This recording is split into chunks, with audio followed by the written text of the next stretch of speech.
Anggota Dewan Perwakilan Rakyat Daerah, DPRD, Sulawesi Selatan, Sulsel, dari Dapil Makassar A. Kadir Halid, menggelar reses di Kelurahan Panampu, Kecamatan Tallo, pada Senin, 2 Desember 2024. Reses ini dihadiri oleh Lurah Panampu, Babinsa, Binmas, Ketua RT, dan sejumlah tokoh masyarakat setempat.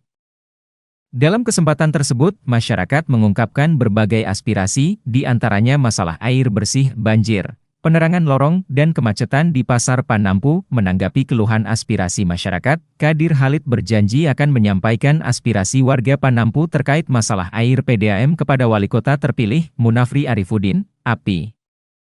Terkait masalah banjir, Kadir berjanji akan menyampaikan hal tersebut kepada dinas terkait untuk memeriksa kondisi waduk di Kelurahan Panampu. Alhamdulillah hari ini saya melakukan reses di Kelurahan Panampu dan banyak sekali masukan-masukan masyarakat yang merupakan keluhan setiap hari, katakanlah misalnya soal PDAM, ya, air minum, dan di mana di sini katanya kalau air PDAM-nya itu banyak yang keruh, ya.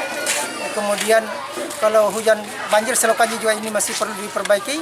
Jadi itu semua daripada aspirasi masyarakat yang nanti saya akan sampaikan kepada Pak Wali Kota, khususnya Wali Kota terpilih nanti.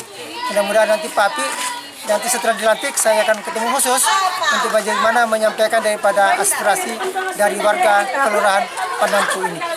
Di akhir resesnya, Kadir menyampaikan komitmennya untuk terus memperjuangkan aspirasi masyarakat. Diketahui, anggota DPRD Sulsel periode 2024 hingga 2029 sedang melaksanakan reses pertamanya mulai 30 November hingga 7 Desember 2024.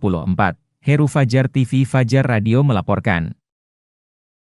Terima kasih telah menonton. Jangan lupa subscribe, like, comment, and share. Saksikan terus informasi terbaru dengan menekan tombol lonceng hanya di channel Fajar TV.